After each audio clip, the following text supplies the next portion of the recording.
I'm Dr. Rachel Marshall. You've gotten tons of emails from myself, from Dr. Anthony Rivas, from Dr. Beta Rivas, and from Eden, our fieldwork student worker. So we're all really excited to have you here. I spent, I think, 2 years as fieldwork coordinator. This year, Dr. Anthony Rivas has kindly dedicated his time to that position and putting together our orientation for today. So I'd like to formally hand over the reins of fieldwork coordination to Dr. Anthony Rivas.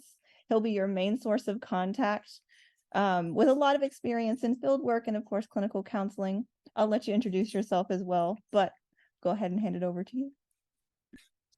Thank you, Dr. Marshall. I appreciate it. Welcome, everybody, to our counselor education orientation to the program for site supervisors this evening for the 2023-2024 academic year. My name is Dr. Anthony Rivas. I am faculty here at Sac-State, sorry, I'm going to switch sides, in the counselor ed program, and I'm the advisor for rehabilitation counselor. As Dr. Marshall said, one of the areas of expertise is, that I'm bringing to this position is clinical supervision. I provide the clinical supervision training. I am a clinical counselor, licensed MFT and LAC in the state of Colorado, and a master addiction counselor as well. And so I'm really excited to take over this position. You will be interacting with me for supervision trainings, any questions about sites, for site visits from program faculty. So it'll all come from me or my illustrious fieldwork student worker, Eden. And I'm going to have Eden introduce herself as well. You probably got a lot of emails from her. Hi, everyone. I'm Eden Cotter.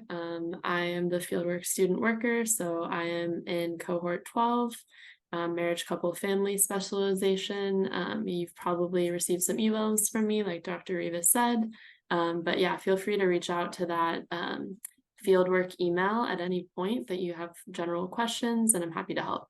Thanks.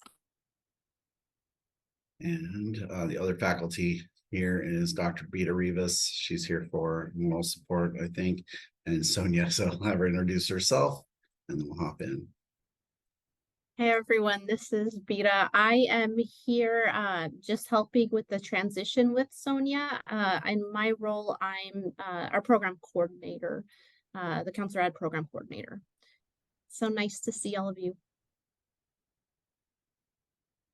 Awesome.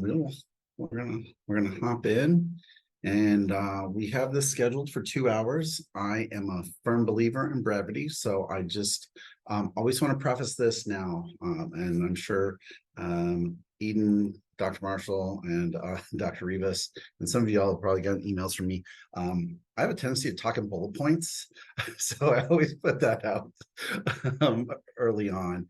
That so please, if I go too fast, or if something isn't elucidated enough, please, raise your hand and we can stop, slow down, and make sure that we get all the questions answered. And we might finish up early tonight and get back to all the other fun stuff, right? So welcome. We first and foremost, excited to partner with each and every one of you to train our future counselors across all specializations. And I'm not sure what specializations our sites are represented here, but we are MS counseling program, and we offer 4 specializations within that. We're a clinical program, as you know, and then each specialization has 15 specific credits for their specializations, such as career, MCFC, rehab, and then school. And so we do appreciate your partnership and taking our counselor and training into your sites, and providing them with clients, and providing them with the administrative and clinical support that you all do. And I know how much time it takes away from like all your duties to mentor and to supervise the counselors in training. So really want to say thank you, and we appreciate your partnership. Tonight, and you'll have access to the PowerPoint. We're going to talk about internship and counseling. We're going to define indirect, direct hours. We're going to talk about university sites, site supervisors, student obligations, supervisor and supervisory qualifications and requirements, and then our supervision training in the spring, and then what's new, Sonia. It is a software, and I want to give a big shout out to Eden. We got Sonia, and Eden hopped right in and became an expert. I think it took like a week or so, and she was like, she did a better training than the company who sold us Sonia. So I just want to do a big shout out to Eden. I don't think she got enough credit for that.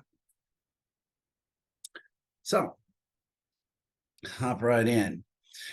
As you all know, you have interviewed on, I'm not sure how many folks are new to this orientation or new to being a site for Sac State. So I'm going to start off from the beginning. Some of you who are returning, you know, you already did this during the spring, during our site fair and during the springtime. But first and foremost, as a partner site, we want you to know that you will be interviewing the students. Much like you're going to interview an employee, you want to make sure you're interviewing our counselor in training, our counselors in training. I can't talk today, and make sure that they're going to be a good fit for your placement, and that they are going to be able to meet all the requirements, not only for your placement, but that your placement will be able to meet all the requirements for them and their specialization. All counselor and training students must be interviewed by their internship site placement. Some of that is done by an administrative supervisor. Some of that may be done by you as a clinical supervisor. But first and foremost, they must be interviewed. And you ultimately have the say whether or not you will take them on. The interview is intended to ensure, as I said, that they're well prepared and they're well suited for your assigned site, for your site, the population that you work with, and that their professional and academic goals are going to be met there. Students can interview up to 3 times or 3 different sites in order to get an appropriate site. So one of the things we probably don't do with our sites is just flood them. And so on our side, where students will come in, they pick their top 3 sites and then they reach out to them. And we do that to make sure that sites aren't getting flooded with our 300 plus, students. And every year we have about 80 students going into field work. And so we want to make sure that sites are able to take students, and B, taking the appropriate students. And Dr. Marshall, Eden, if anytime I gloss over something, make sure you just hop in and help and let me know. So our program is 3 years. It is 3 years full-time. In their second year, last semester, their second year, they take a course called EDC 475, which is their practicum. And that's their first interaction with a counseling as a counselor with a client, and they are under direct supervision. We have 2-way mirrors, and that's housed out of the CCDS. School counselors go to a school site, but same thing, same principle. They're being under direct supervision. And then EDC 480, when they go out into the community, they've had at least a semester of intensive clinical supervision and intensive conversations about what's going on in their session, and that transcends all specializations. So as they come to you as EDC 480 interns, they are well positioned. They've had 2+ years of, on average, 2 years of the academic courses, theories, etc. Then they've had 1 semester of extremely supervised experience with a client. And so they're coming to you a little bit seasoned, but they still need a lot of guidance. And so we support them on our side through EDC 480, their internship class.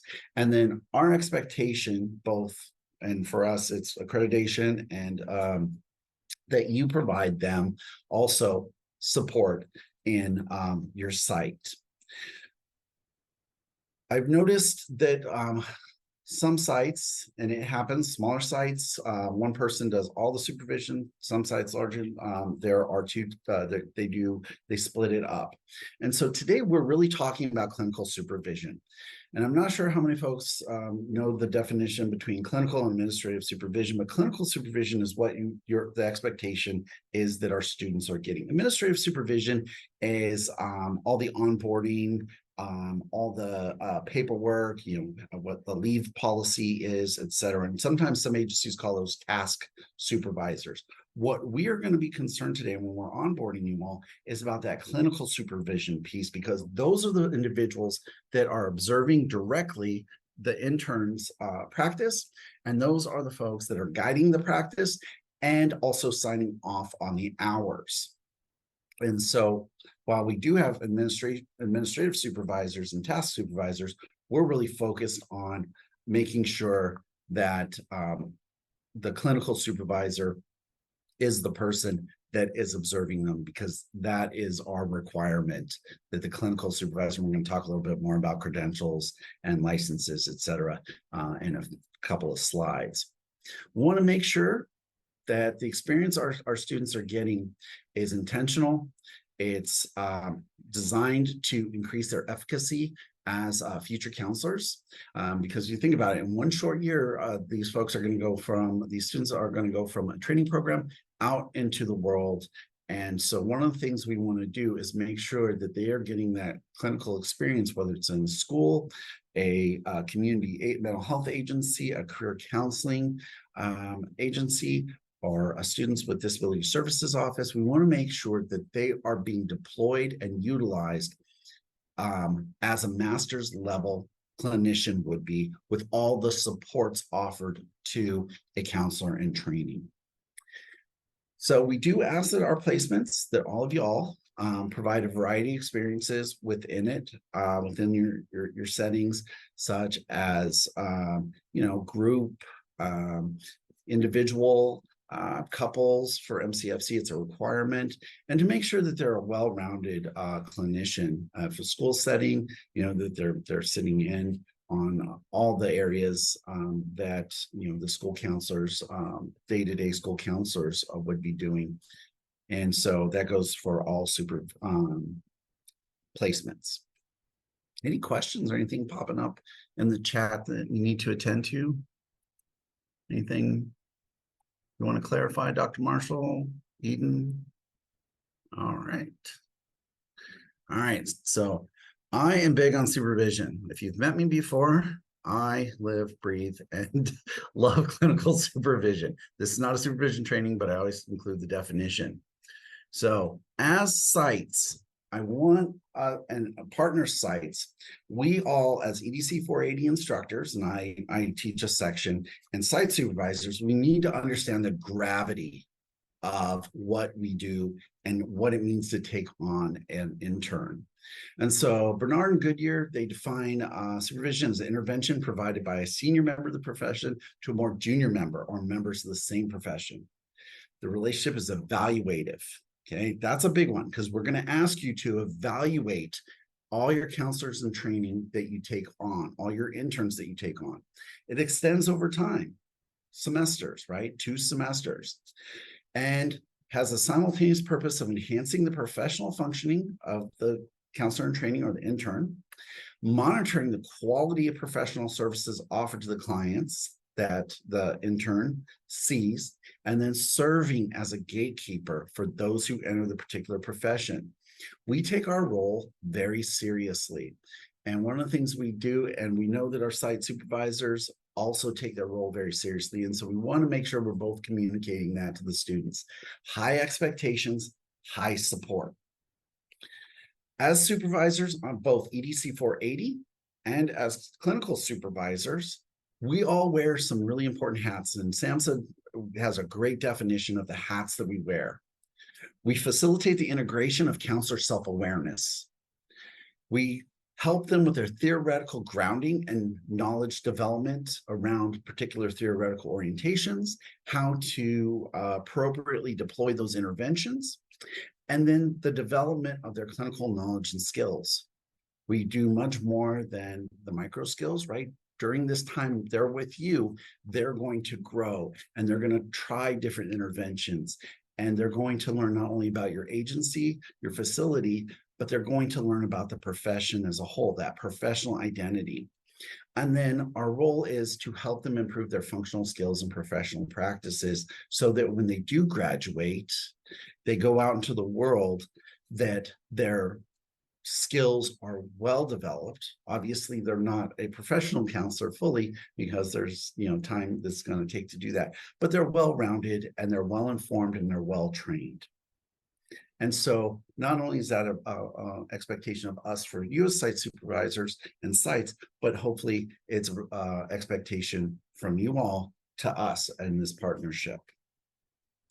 Some logistical basic internship requirements are KCREP standards. Currently, we are a KCREP accredited program, and we are currently under 2016 standards. The 2024 standards will actually kick in 2026 roughly, but currently we're operating under the 2016 standards. And that requires that we have a minimum of 600 clock hours of supervised counseling internship. Now, for the folks that are school counselors, that's going to look a little bit different than CTC because CTC is going to require an increase. It's 800 hours. So for school, you're going to meet the more 800 because it covers the KCREP 600. But all the other specializations, KCREP requires 600, as does are what we've told the BBS, and the BBS has approved us for. Of that 600 hours, we break it down into 300 a semester, 120 direct for fall, and then 180 indirect, and then the same amount in spring. And the reason we do that is because it makes it manageable for students. Those direct hours include our direct services. So students will oftentimes have questions about what constitutes direct. Sometimes our site supervisors will have those questions, the sites will have those questions. Direct services are supervised use of counseling, consultation, or related professional skills with actual clients. Can be individuals, couples, families, and groups. Students will always ask this question: if I do a group with 8 people, do I get 8 hours? No, you do not. You get 1 hour of direct. But it can be confusing. So we want to make sure that we're always communicating that with them. And so those hours, those direct hours, need to be actually working with an actual client. And with the consultation, that is where they are working with a team to ensure that the client is getting all the necessary services required, and that as long as we're working on it with about the actual client, that can count. It cannot be the lion's share, so to speak. Direct actual interaction with a client is what we consider direct. Supervision. We require 1 hour of weekly supervision that occurs regularly. Set up between the clinical supervisor and the student, and on site. We need the supervisor, and we're going to go talk about the requirements for that shortly, but it needs to be a licensed, credential, or qualified on-site supervisor.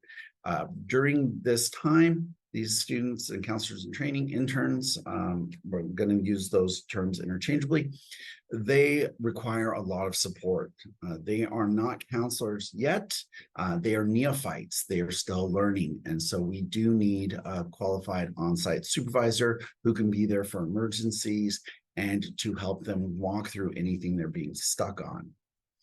On our side, we are providing weekly 2 hours of group supervision to the students. They're all enrolled in an EDC 480 class, and we provide 2 hours a week of group supervision for them. And for that, they're 1 hour of supervision, and then with you all, and there are 2 hours with us. They are getting quite a bit of supervision and making sure that they're staying on track. Not only are they the logistics of getting their hours, but the type of hours they're doing, the work they're doing, and ensuring that they are getting their needs met and the agency is getting their needs met. One of the things we want to make sure is, as I said, and I'm going to go back to this, circle back, is that we're placing students that are going to be productive staff basically at your agency. Any questions or comments? All right, we're on a roll. Sweet. So our university and site obligations. Our 480 instructors and myself are going to work with you all, the on-site clinical supervisors, to make sure that students are progressing as they should and that growth is occurring. Make sure that they are working ethically and professionally. All of our counselor and training or interns, however you want to phrase it, must follow California law and ACA Code of Ethics. If you're at a school, ASCA. If you are at a career site, I forget, forgive me, but it's covered also under ACA. And so they have to act legally and ethically. If any of any law is broken or any ethical concerns come up, we would expect you to handle it just as you would if an employee did it, and also reach out to us and let us know what's going on. Okay. Students will have 2 evaluations per semester. They'll have the midterm evaluation and the final. This must be based on observed work that the clinical supervisor who is assigned to them and is signing off on their hours observed. This cannot be report. As you all know, self-report is flawed, and we need to make sure that those evaluations are done by the clinical supervisor who observed and directed their clinical practice. We're going to talk a little bit more about those forms, but I also want to plant the seed. It is on a Likert scale, and there is a does not meet and exceeds. We want to make sure if a student does not meet, that it is not a surprise at the midterm, that during the weekly sessions, that they're being talked to about what they can do and a learning plan developed on what they can do to grow. If they exceed standards, great, that's awesome. On those evaluations, we definitely need evidence on why they're below standard or why they're exceeding standards. Comments throughout the rest of the scores are greatly appreciated, but definitely if they're going to be at the polls of polls of each one, we definitely want some evidence statements there so we can have a conversation with the student. If they're doing amazing work, we want to highlight and say this is great. If they're not doing amazing work, we want to help them and work with the sites to see what we can do as a team to help them grow. University supervisors are 480. Dr. Rivas, one question yes. in the chat, kind of in that vein Sure. of where you were going. How many Okay. sessions must be observed? Good question. So, Dr. Marshall, Dr. Rivas, what do you think? So the way I would answer that is that if you've not observed their skills, then you're going to struggle with giving us good feedback as an evaluator.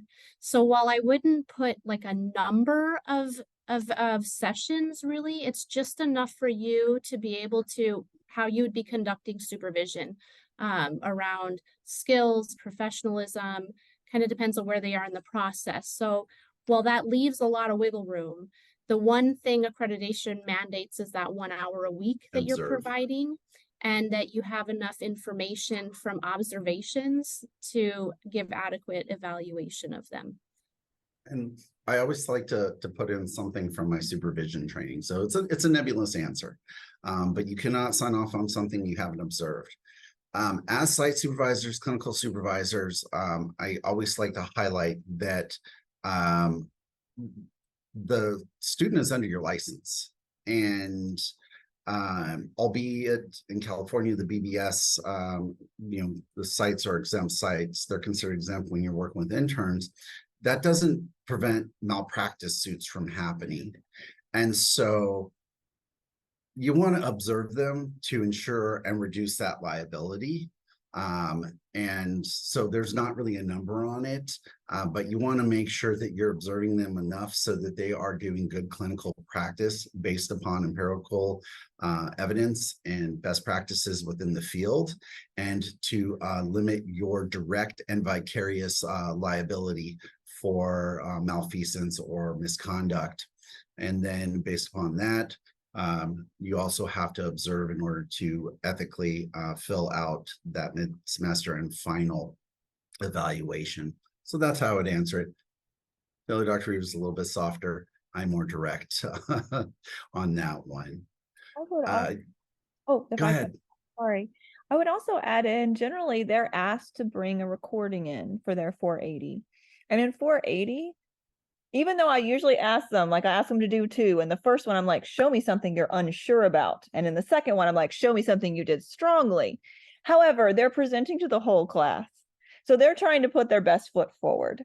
So I recommend, especially for those recorded sessions, like that's great. We want to see their skills, of course, but don't make that the only thing that you've seen. Help them understand, like go through those recordings with them and see a couple sessions to help them understand what they need to bring for that feedback. Because of the division between group and individual, we get to see them on within the group of multiple settings in 480. But unlike practicum, we don't get to see both as much with the individual. So it's really helpful when y'all do those observations so that we can see kind of either something they need to work on when they bring their recordings or something they're really skilled at, and you're kind of supporting that. Exactly. Thank you, Dr. Marshall. Yeah, we one of the easiest ways to observe is definitely co-facilitating a group with a supervisee, co-facilitating a couple sessions, something like that. And I know time is always we're all struggling, right, to have the time. But like Dr. Marshall said, you know, if you're using recordings, you know, definitely see several recordings, right? Good, bad, the ones that they're strong at, the ones that they find they're weak, the ones that they are stuck at, and to have those conversations. As 480 instructors, we are going to need to also have direct observation, usually through audio and video. And I know that some sites, just with the population that you all work with, that's not going to be possible. And so what's going to happen is we're going to have to connect with 480 instructors so the 480 instructor can at least go there and observe a session. And that's something that we'll work with the 480 instructor and the supervisor if your site does not allow audio video recordings to leave the building. When we do share them in class, it is shared confidentiality. Students do not, you know, they share it in class for constructive. It's not about the client. It's about what the supervisee is doing, their skills, their knowledge, their dispositions. And so one of the things I want to put out there for you is that when they do bring those recordings into class, it is for their growth. And that's what we're focused on. Ultimately, the university EDC 480 supervisor is going to be responsible for verifying a student's completion of field study hours and their completion of their requirements. And they will reach out to you. It's on a couple of slides down the way, but they will reach out to you no later than week 3 to make sure that they have that they are connected with you. And that's really important with the expectation contract, that the clinical supervisor who will be overseeing the supervisee, all that information is filled out correctly at the top. And that's what, when we're going back and talking about administrative supervisors, sometimes we've had a disconnect where the administrative supervisor was put up there and they weren't the actual person who was overseeing the intern's clinical practice. Any students who do not satisfactorily complete all the requirements of field study are not permitted to graduate. And so we want to make sure that we're connecting and talking with our students. So one of the things I do as a 480 instructor and is really helpful is that every week when you are meeting with your supervisee, your interns, is to go over how many hours, indirect and direct, in that conversation of where they're at, what they're doing, and all the pieces of supervision, you know, where they're at and what they're doing, what they need help with, strengths, opportunities for growth, etc. Also looking at their where they're at hour-wise is beneficial, because that's usually where students have a hard time and they get really concerned about making their hours, because 120 hours can be daunting for them. And then when you have clients that cancel, as clients do, we all do, you know, they do get a little bit worried with that. I think we did talk about direct hours, but I just want to reiterate it. face-to-face counseling performed in a confidential setting as a master's level clinician. I know we've all done it. I've done it as an intern. I've done it as a clinician. You know, we have to cover the front desk. We have to do administrative work. That does not count. It has to be face-to-face counseling with a client in a confidential setting. Some other activities that can count for it, just based on different settings. Obviously, we talked about counseling, consultation, professional skills with actual clients, individuals, couples, families, groups, work, anything working with, you know, the assessment, psycho-ed, counseling activities where we're working one-on-one with clients, also counseling, as I said, consultation about clients in a team setting, helps. Staffing doesn't count. Staffing would be indirect, but the consultation on with other care team members that are working with a client, that one's going to count. So as we said, following would not be considered direct, and that's providing counseling related, not observing others, observing others. Co-facilitating is different because that's direct co-facilitating, but if you're just shadowing, that does not count as direct. Record keeping administrative tasks do not. And then, you know, any sort of a clinical or administrative supervision does not count as direct hours during that time. Oh, we are transitioning, and we have the handbook link is disabled right now, and we are going to connect it. The handbook has been updated this summer, and we're looking at it and creating and changing some things. So that link will be go live no later than next week, and the students, you'll have the new student handbook up. We are moving from Adobe Sign. I know many of you have, much like us, have had some interesting experiences with Adobe Sign, and it's been, then we got it all worked out, and now we are moving to Sonia. Sonia is great. It's we're going to talk about it in a little bit, and it's kind of houses everything in there. We're still going to use the Adobe Sign Expectations Agreement, and this is the first year we use in Sonia, so please bear with us as we work out all the bumps. It's a new software. It is user-friendly on your side and our side, but like any new software, you got it. We're all in a learning curve, and so you may see things where we're just going to have to kind of still do it in Adobe Sign as we're trying to figure it out and mesh it out in Sonia. And then we have updates and resources on our website. Supervision, there's a lot going on. It repeats quite a bit, but we just want to make sure that all interactions with a supervisor are counted for indirect hours. Okay, so consultation about a case, advising, instruction, evaluation, those all fall under clinical supervision as well. And then making sure that they're receiving their 1 hour supervision on site. We'll handle the 2 hours of supervision on our side with 480. As I said, we've defined direct and indirect on the forms. There's going to be 2 columns, indirect, direct, and they're going to have to break them up into the indirect, direct, and then it'll be totally at the bottom. But we want to make sure that they're hitting the 120 at the end of the semester, and then the 180 on the other side for the indirect. And as we all know, indirect are just super easy to get. So what kinds of consultation experiences can a counselor in training gain?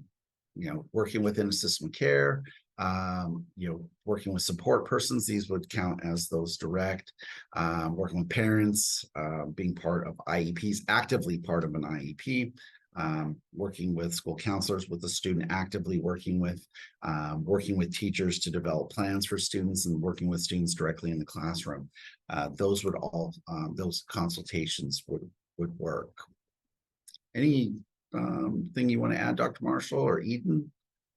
Kind of just buzzing through a lot of this stuff. Dr. Rivas, if I can clarify one thing, back 2 slides.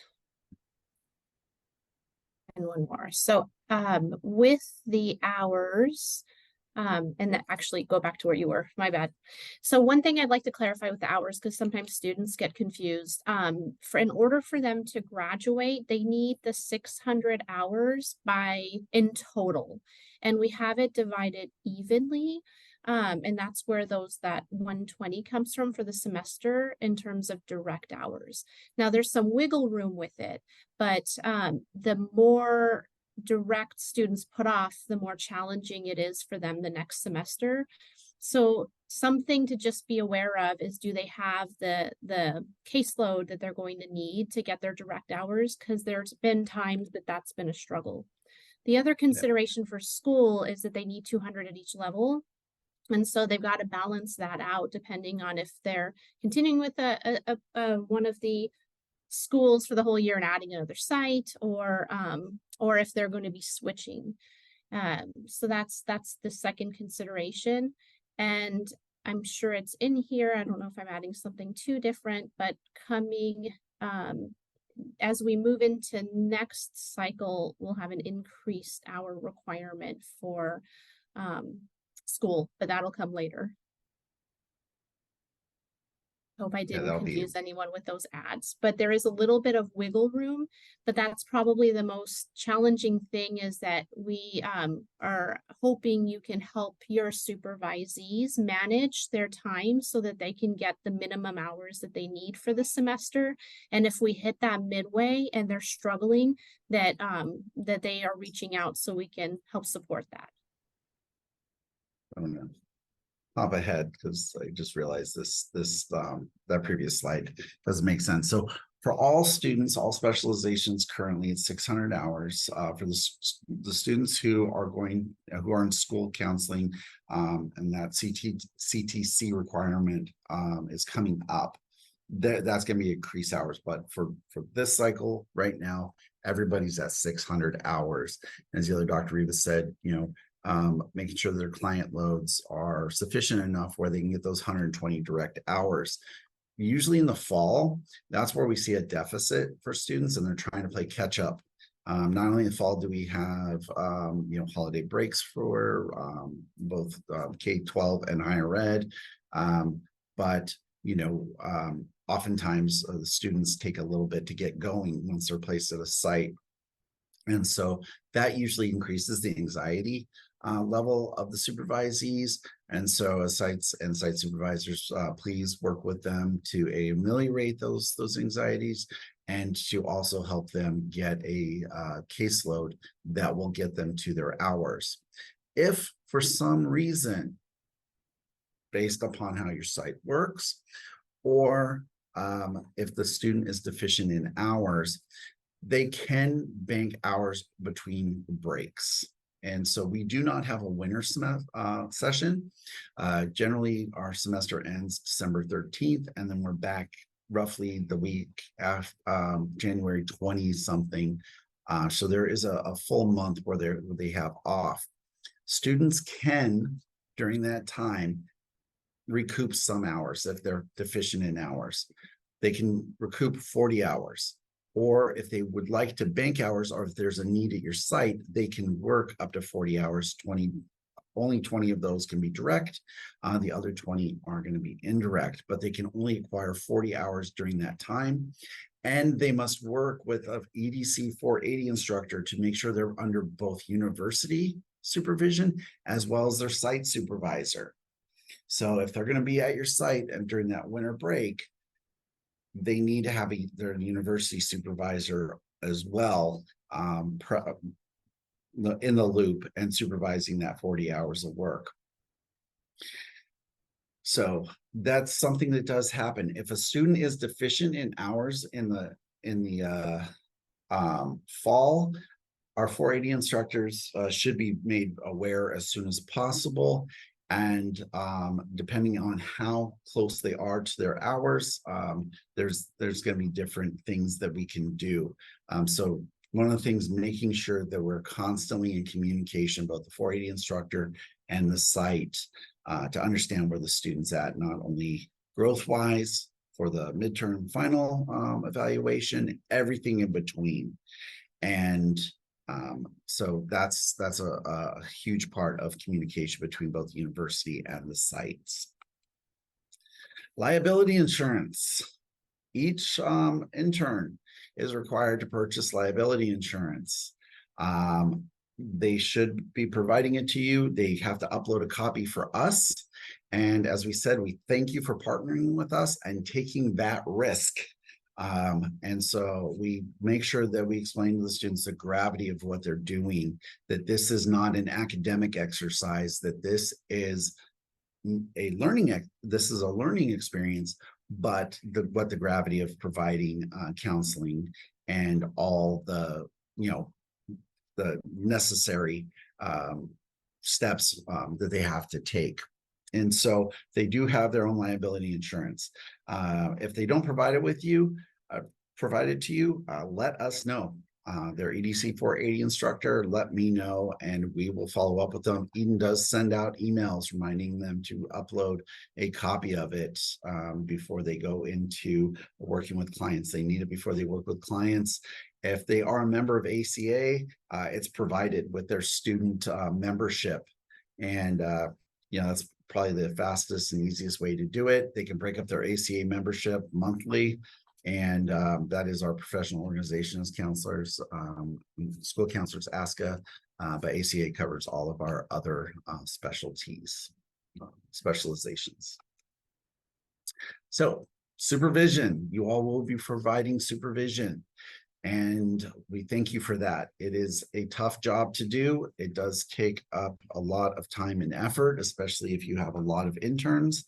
And so we do definitely want to make sure and say thank you for that. I know what it's like, and we're here to support you as well. We're here to support the students, and we're here to support you. And our 480 instructors act as a support system for both the sites and the students. And I myself act as a liaison and a support for the sites and the students. So supervision, it's a guiding form of instruction. As a supervisor or a trainer, we're a mentor, we're a professional coach we're welcoming into the profession. We're educating them about our professional roles and competencies, and we're guiding them. At this point, they are a little more autonomous in their practice, but they still are operating under our expertise. They are borrowing our expertise for the next year. They are borrowing your expertise for the next year. And as we said, the multiple hats earlier, based upon accreditation and just best practices, as a supervisor who is assigned to the supervisee, they're responsible for monitoring and evaluating clinical work of each and every student and monitoring the quality of services offered to clients to ensure that client welfare is paramount and client growth and welfare is always taken in consideration. Bernard and Goodyear indicates clinical supervision is an intervention in its own right. It is a clinical intervention in its own right. All mental health professionals have commonalities. Each one of our licenses has profession-specific differences, but there's more commonalities, right? It's developing the counselor in training. It's protecting the field. It's protecting clients. It's ensuring professional growth. And then it has been shown and empirically that it is effective in developing supervisee competence and increasing competence of counselors that we are putting out into the field. And so good supervision is paramount in protecting clients, the profession, and increasing competency within our profession. Types of supervision, and we delineated those, but I want to touch back on it again. Clinical supervision. This one observes, directs, and guides the counselor and trainee's practice and experience. This is the person who's observing and filling out all the forms, and this is the person who signs off on hours at the end of each semester. Administrative supervisor or a task supervisor, they cannot provide direct supervision nor sign off on hours if that is the entirety of their job. As I said, some facilities, some agencies, one person plays two roles. That's different.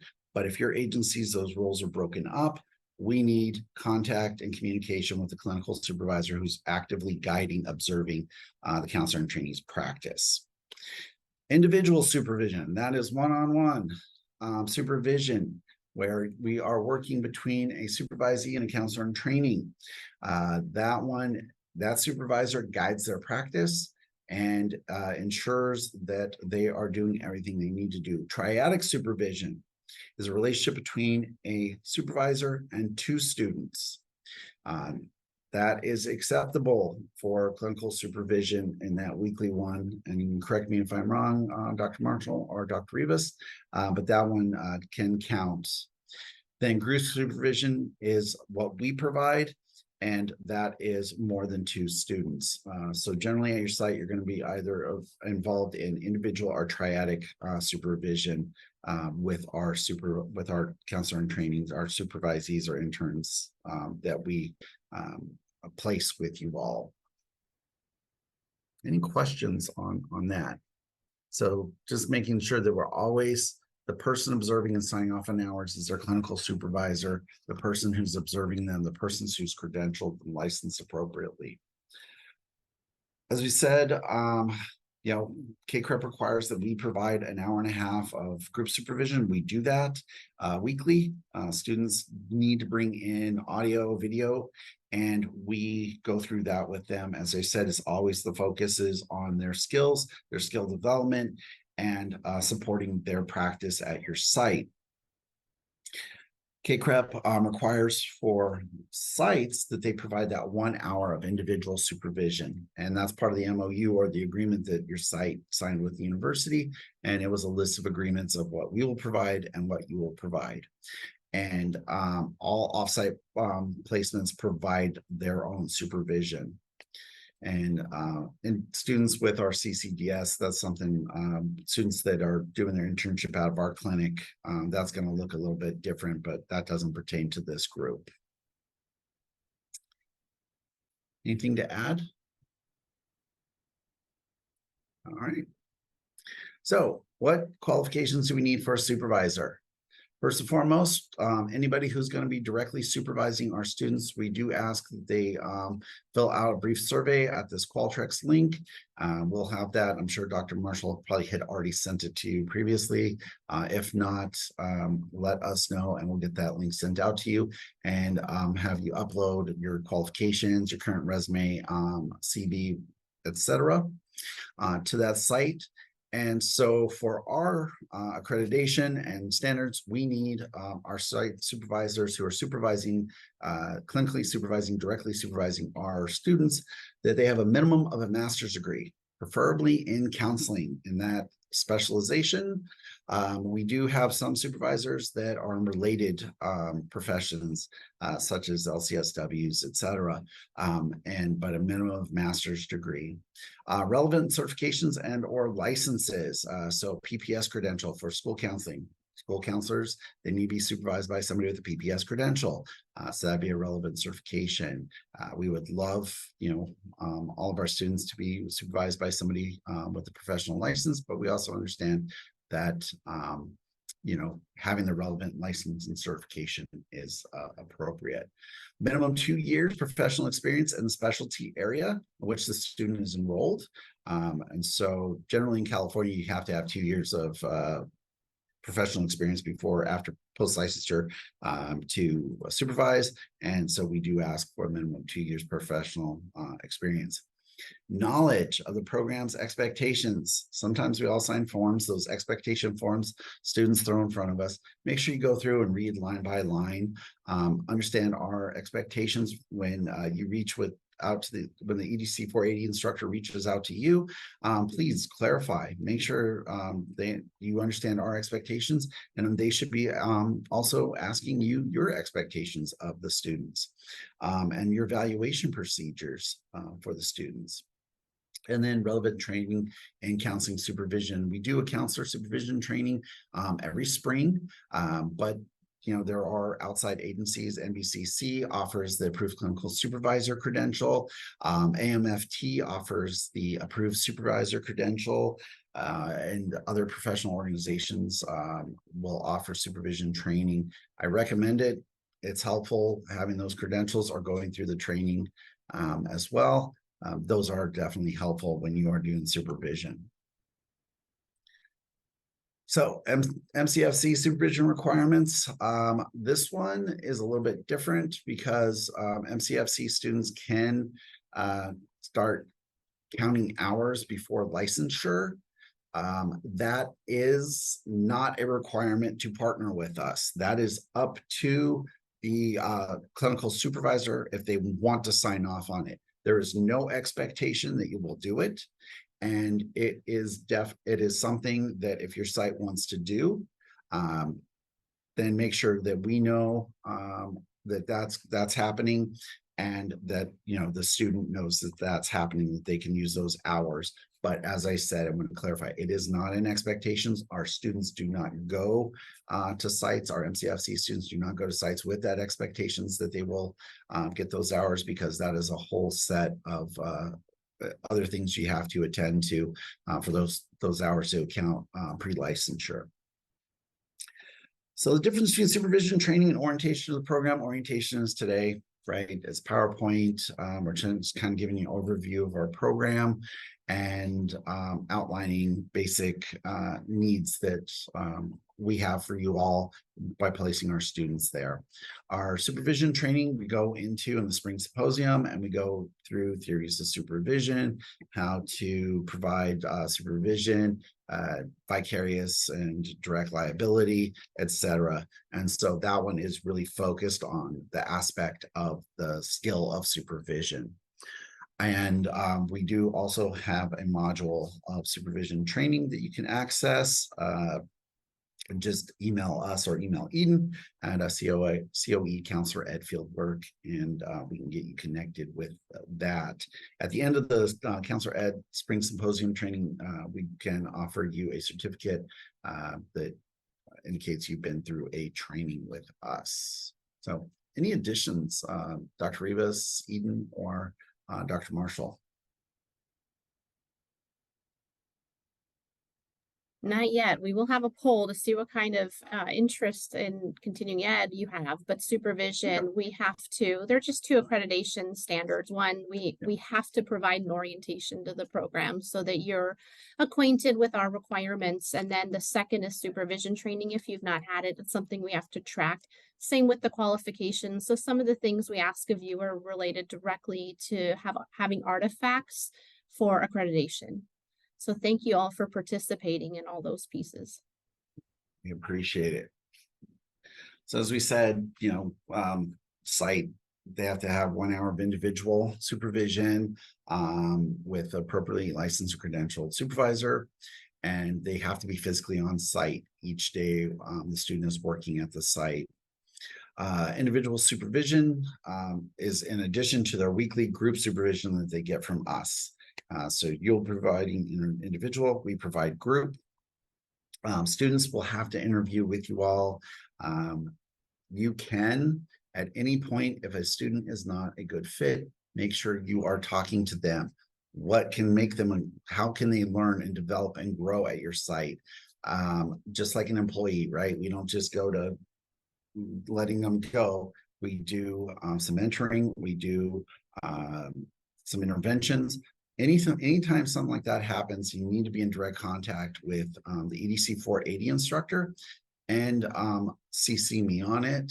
I will probably not intervene unless it gets really out of hand, but generally is between the 480 instructor and your site. And we don't want anything to get out of hand. It happens very, very rarely, but I want to make sure sites feel that they're empowered and they just don't feel, okay, I've taken the student, I have to, I'm stuck.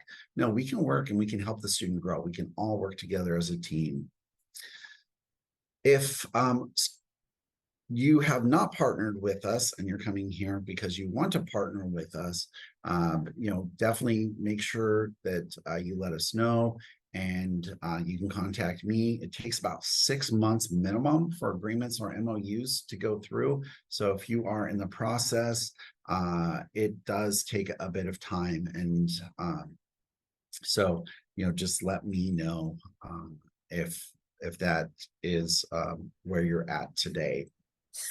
So I think the big thing when it comes to the site supervisor the 480 instructor and the field work responsibilities, as well as student responsibilities, is that we really need to work together to connect our 480 instructors to our site supervisors, because you're all like Yes. feet on the ground observing them. You have to be there with them physically, or virtually if you're doing that.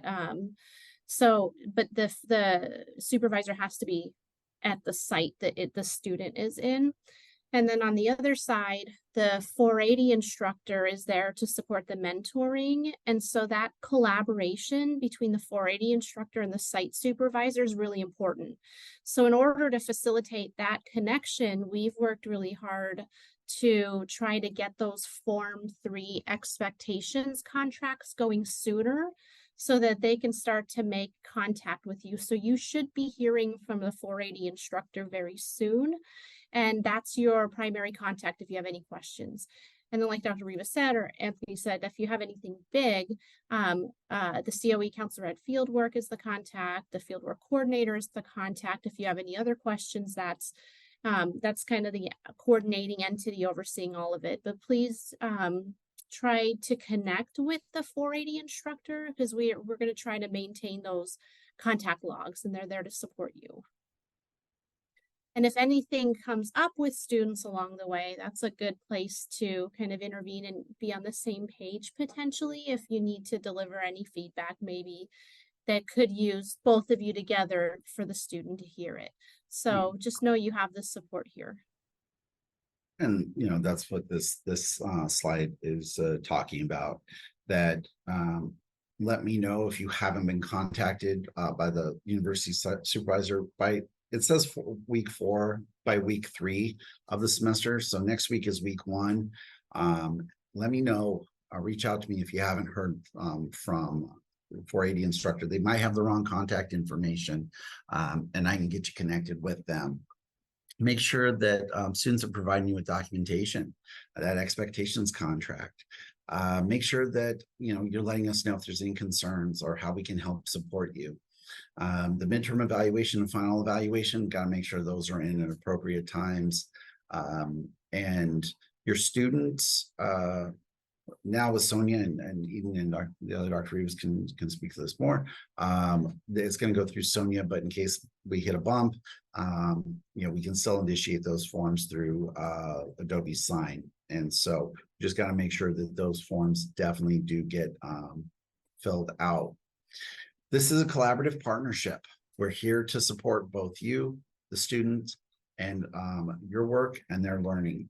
And so we really I want to make sure that we communicate that we're here to support you all, and to not only kind of give you the orientation of the program, but there's been a lot of changes in our program as time goes on. And so we want to make sure that we're constantly updating you with any changes that happen due to accreditation or just programmatically. And so that communication is definitely paramount in this relationship. The counselor and training responsibilities, they are responsible for following all practical rules at your site, all California laws. Believe it or not, some people have to be told that they cannot break the law. So they have to follow all pertinent California laws. And ACA Code of Ethics, pertinent Code of Ethics for the profession that they are training for.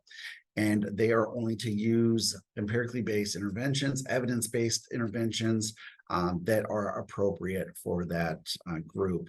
They can practice their skills, and that's what clinical supervision is for. If they want to learn more about empty chair, the clinical supervisor is more than welcome to integrate that and walk it through as long as they feel it's clinically appropriate.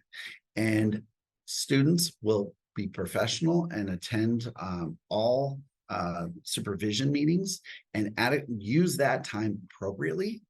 They will dress appropriately for your site, and that is how you identify or how you break it down in your policies and procedures, what is professional and appropriate.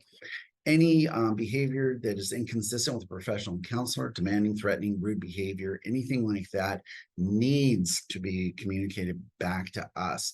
They should be working professionally with everybody they interact with, as their role as a counselor in training.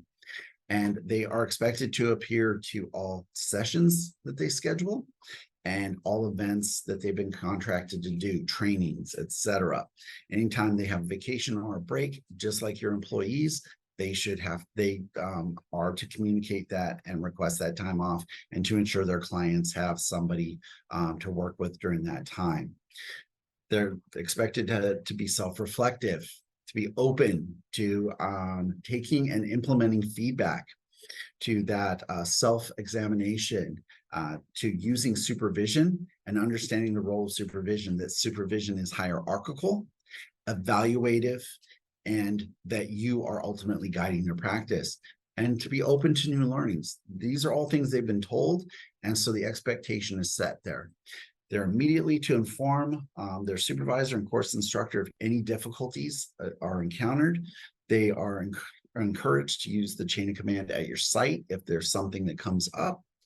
And as I said, to make effective use of supervision by coming in and having relevant material, and to understand what supervision is, and that is taking and implementing feedback given to them by their supervisor. So evaluation, midterm, and final, we're really looking at knowledge, skills, and disposition, their clinical knowledge, their ability to take that knowledge and implement it in skills, and then their professional dispositions. And we use something here called the Developmental Assessment Matrix, the DAM. And so this is a quick image of what the expectations are for somebody at their level. So year 5, semester 5, year 3, that is the fall semester. And so we're looking at where they're at in their growth. And are they exceeding expectations? Are they demonstrating expectations? Vast majority of students are going to be right here in the middle. And some are going to be over here. And maybe, not very often, there's going to be some over here. And that's okay. We can work together as a team. But just know that we're looking at them on those 3 areas: knowledge, skills, and dispositions, because, and I put this out there, in 1 short year, they're going to be out in the field working. And so we want to make sure that we are graduating and training most legal and ethical practitioners that we can, and practitioners that are going to go out there and do the best work with the client populations and ameliorate and hopefully do no harm to our clients. It's the ultimate goal of us as faculty and supervisors, is to make sure that we really increase the efficacy and professionalism of our chosen profession. Communication, first point of contact is always a 480 instructor. Then generalized questions, we'll go to fieldwork student worker, that's COE counselor ed fieldwork email, and then myself. And so if you didn't hear from the instructor, please reach out to me. Generalized question, please reach out to fieldwork student worker. And anything that you're finding, really the first point of contact is always 480 instructor, unless you obviously don't have the right contact or they're not connecting with you. But generally, we want to make sure that you're constantly communicating with the 480. So what's changed? We have Sonia. Sonia is electronic record, or electronic database. I apologize. And it's going to be one-stop shop. Placements, forms, hours tracking. Everybody who is a supervisor will have a login. For those of you who you should have a login already, who are doing supervision, for those who are doing supervision and don't have a login, Eden will be able to connect you all with that, and you will be, and the students will have it, and they'll be able to initiate their forms. It's mobile friendly, and you can fill out their forms on your computer or on your phone, and it really is a nice one-stop shop. Then the contacts, as Dr. Marshall introduced herself, for all of you who knew her, I have taken over the role now, and so we have a new fieldwork email. You've been getting emails from it, and then my email is a.rivas@csus.edu. I'll have that on a slide here, and so the contacts have changed. So please don't inundate Dr. Marshall with anything but, you know, well wishes on not doing field work this year. But any questions, send them directly to myself or Eden. So, Sonia, I'm going to pass this over to the resident experts, and I'm going to do a stop share. And our resident expert, Eden, can give you screen share capabilities. I think you actually already have screen share capabilities, right? I do. So I wasn't planning Yeah. to do like Oh, okay. a dive in. So you could actually just, if you could share that screen Oh, again. just that'd be show perfect. that. Awesome. Yeah, Thank you. Eden, while he's pulling that up, I'm just gonna, and bear with me if I'm repeating. So this next year, we're starting the launch of an in vivo product, Sonia. Bear with us this year because we've been working hard to build it out, and there's a lot of technical aspects on the building out part. But the interface for the user should be easy if we've done it right. The goal here is that we have everything that we used to do in all the different ways. You did a Qualtrics here, you did you know, like we had all these different methods of collecting things from you. We're now hoping to house it all here and in vivo, including time tracking. So the tracking sheets, the evaluations, it'll remind you, communication will come through here, and you can hop in here to access everything. So while that's the case, again, bear with us this year as we may have some, we may find some challenges that we'll have to kind of navigate around. So if you have any issues with it, reach out to the COE Counselor Ed Fieldwork at CSUS, and we'll work on it as it comes up. But this will be the platform we're training students on for you all, and this is where we will be with everything, and that's where they can access everything fieldwork related as well. Eden, I don't know if I missed anything. Yeah, I would just say the best thing to do now is you see the link there on the slide. I also put it in the chat. So just log in and familiarize yourself with Sonia. It's pretty user-friendly, as was mentioned by Dr. Rebus. So your view should look something like this, where you see the students that you have that you're supervising and the placements. So just take a look. If you have any login issues, please let me know. With that COE Counselor Ed Fieldwork email, and I'll help you out. Yeah, we're gonna try to make it as smooth as possible. So just let us know if you have issues. And it is it is live. So I put the caveat out there that this one is live. So familiarize yourself. If you do click any buttons, delete anything, let us know immediately. Because it is the live one, but it's pretty intuitive, and you know, just familiarize yourself with it. And this is our email for contacts. If it's okay, while you're all on here, I want to give a few minutes to see if you haven't been in there yet, if you're able to get in. So I'm just going to give maybe 2 minutes to give everyone a minute to log in to that link. So take a minute and then use your emoticons down below. Use the green checkbox if you're able to log in, and then the red X if you're having difficulties. And that way it'll give us a quick, easy visual on who we need to help. And this screenshot is what they should see, right, Eden? Yeah, that's what they'll see on their side. So I used, Dr. Rivas, I used your your view here just as a screenshot. But yeah, and then just a note. So you'll see on the Sonia login page, there's a university sign-in. Don't use that side of the login. Use the username and password. And so yeah, just use that side. That's one quick note.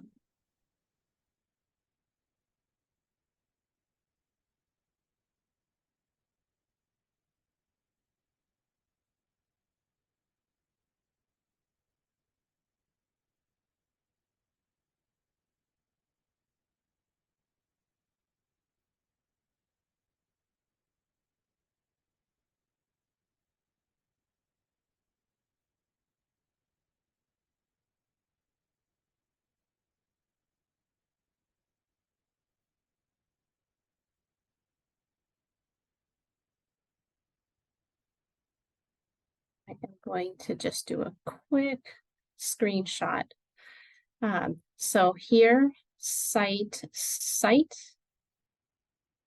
and username and password.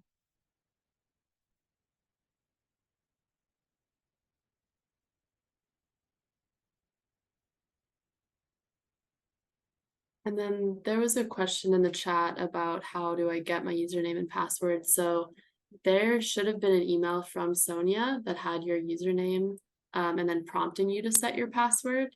If you're not seeing that in your email, it could have been a while ago. Just reach out to me and I can reset it. Yeah. The template that we used, Eden, was it first name, last name? First name, period, last name. But they'll need to set their password in order to get in.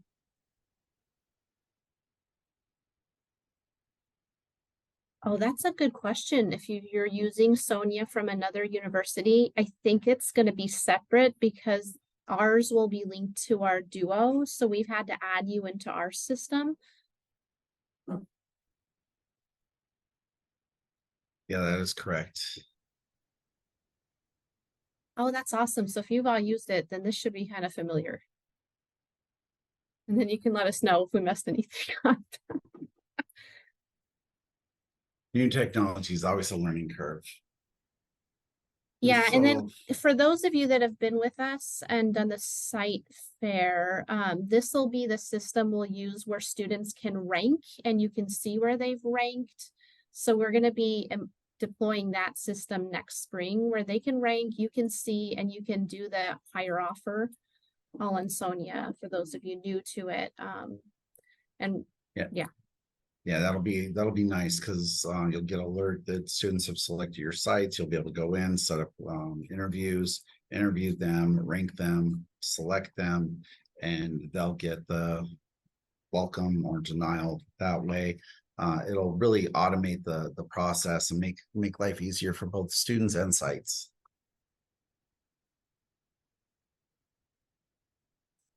excellent. So I think we have a couple of surveys. I just wanted to highlight the Counselor Ed Spring Symposium. It is we're going to be doing a poll for whether February 9th or March 29th. And that is included in that is the site fair, and for site supervisors to come in and highlight their sites and get interest from students. It also is your first interaction with the student, and they know this, and so we use that opportunity to kind of get, like any site fair, answer their questions. You get to talk to them, and really is that first engagement. Looks like 4 out of 4 so we far. were why we're asking, we're wondering if sooner is better than later, and just reserving space was challenging to get something in between early February or very late March. So we're going to aim for reserving our space earlier if we can. So right now we have the space we need for 2 dates, and we're wondering what works better for you all in terms of the entire process and attending the site fair.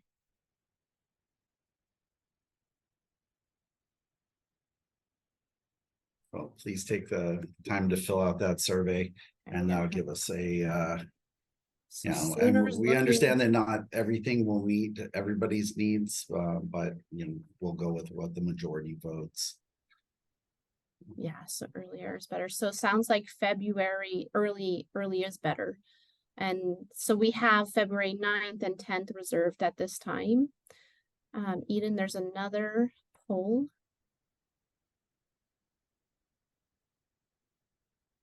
And if you need a second, I can keep talking. 70%. So I'm gonna pull an election night and call it. Oh, sorry. I pushed a button. Eden, I'm so sorry. That's So it okay. I looks was just like- trying to get to the next poll, but I think you already launched it, so you're good. Did I? Okay. And so our next poll is interview time frame. So did you launch the other poll already? No, I think I need to stop sharing this one and to launch. So now our next, Yeah, we're trying to gauge about when you would typically, ideally, when you do or when you would like to conduct interviews. now what's best for you and your site? Obviously, every site and every university has ebb and flow of busy times and times that we can get a little bit more time to do other things. And so gives us an idea of where we would be. And so we can also communicate that to students. So it looks like late March is We have 58 participated, so we're just gonna let everyone yeah. respond. Give it another 10 seconds.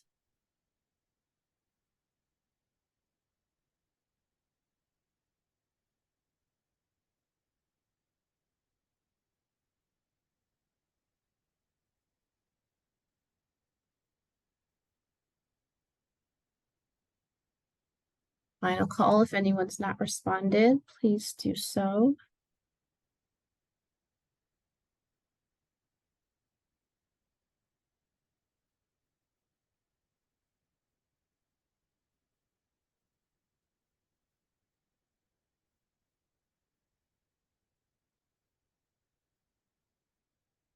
Stop it right there. And so this is where we landed.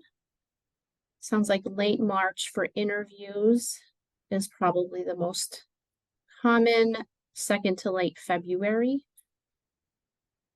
Yeah.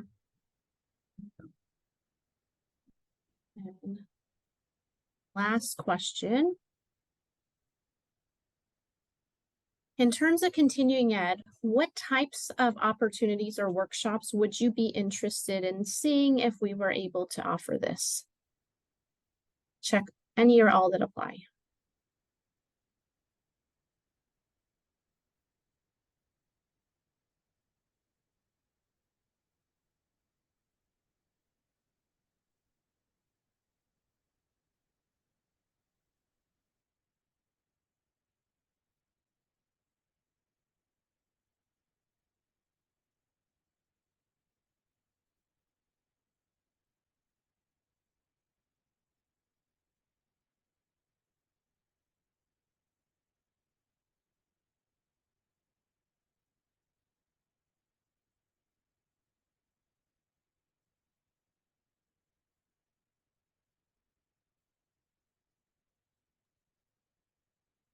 .74 participated. We'll give it another 15 seconds.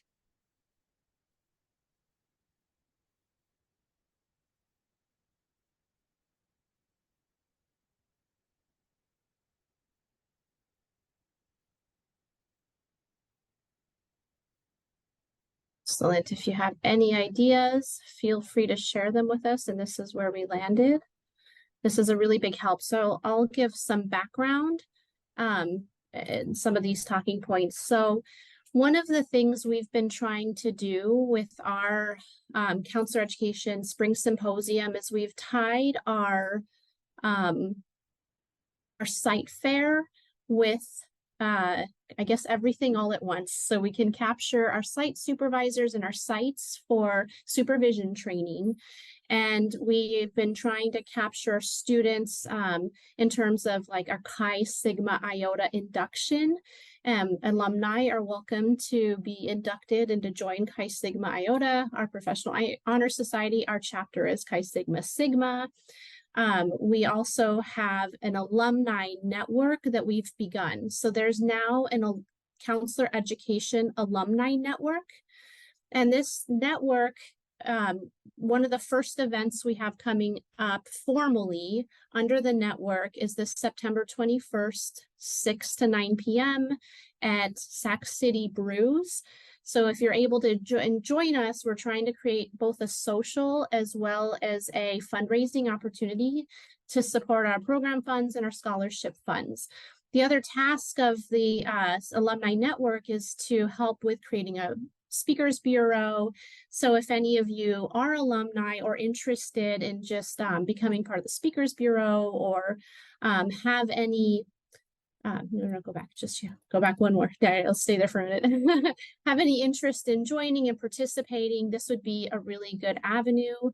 If you are an alumni, this is how we've been collecting information so that we have you and can create a listserv so we can communicate out on behalf of the alumni network, and it's under the formal campus alumni. So that'll help support our symposium, and we're hoping that that's a way to create those continuing ed opportunities. Another thing that we've been talking, Dr. Marshall and I have been talking about is providing NBCC continuing ed units using Chi Sigma Iota or using Chi Sigma Sigma, so that we can provide formal continuing ed units. So those are things that are coming up. We wanted to get a good sense of who would be interested, what kinds of areas would you be interested in, and that tying to that alumni network will help with supporting. So thank you so much for participating in that, and know that it's a very big day that'll be coming up, and we'll definitely have supervision. Did I miss anything else, Eden, Rachel, or Anthony? All right, No. move on to the next one. So, and is any questions from anyone so far?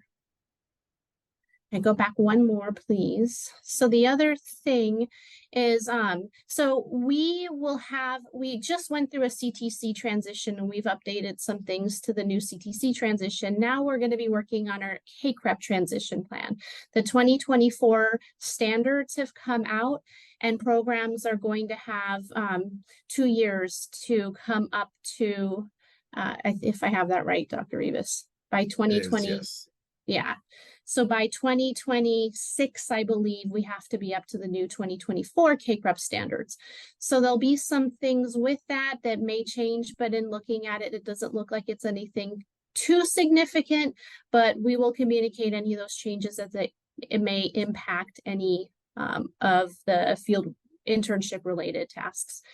In terms of BBS, we try to keep up with the BBS trainings or the new updates with what students have to know within the program. So there's a new requirement around, there's a new ethics requirement. So we have that embedded with ethics with their experience or exposure to telemental health. And so they'll have formal telemental health that we're kind of tracking. So we're keeping up with BBS requirements as well. The new thing that will impact our school students and our school supervisors in here is that we'll be transitioning with cohort 13. So this is for some time. Cohort 13 is the admit group for this year. So when they get to internship, there's going to be an 800-hour requirement. Actually, I think it's cohort 12. Is that a typo? Is it 13 or 12? I believe it was 12. I think that is a typo. We'll have to double check. I have a feeling it's cohort 12. Eden, I think it's your group. So for a next fall's group, so as the students in this spring start looking into sites, CTC has increased the requirement for school that it be 800 hours in total. So that's another thing we're going to have to be managing, but know that we're not there right now, but that's coming soon with the increased hours. And now, last but not least, questions, comments, general venting.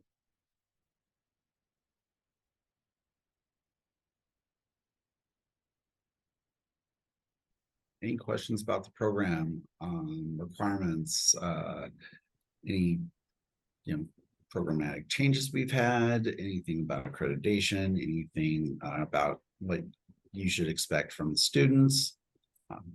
I have a question about the upcoming hours as they change the requirements. Yes. So I'm trying to picture what this will look like in the future.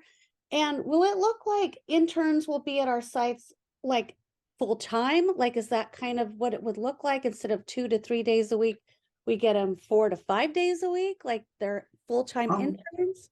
Or is that not? How often the intern is at your site is directly up to you. We don't give any we don't have a demands on how many days a week interns there. So with the new hours for CTC that only apply to school, it will be up to you, your principal, the school counselors, to outline how many days you feel based upon your caseload that you would need to have that intern there a week, how many days a week in order to meet that 400 and 400, 400 each semester. So it really is up to you and the site's expectation of how many days a week based upon, how big the caseloads are and what time frame you would think. On average, about 20 plus hours a week would be enough. 25 hours a week roughly would generally be enough to get those 400 hours over 16 weeks. But ultimately it's going to be working together and kind of breaking out the calculators and figuring out with caseload what it would look like. Yeah, Yvonne, Yeah. we'll have that kind of templated out ahead of the next group when we meet again, That's because a lot better the guidance. challenge that CTC doesn't seem to, the challenge we have with CTC is that they still have to be at 2 different levels. So that gets them switched out. So they're either going to have to do 2 simultaneously or switch out and have an increased hours, there are more and more intern credential opportunities where they're getting hired on in school. So are they going to do that and add another site? There's a lot of questions. I think we haven't nailed it all down. So know that it's coming. Okay. Think about what could work or, what you may need. And then we're going to work it out on our side to have more details on what that would look like, because that's a considerable number of hours. Right. Yeah. Okay. All right. Yeah. Thanks. Thank you.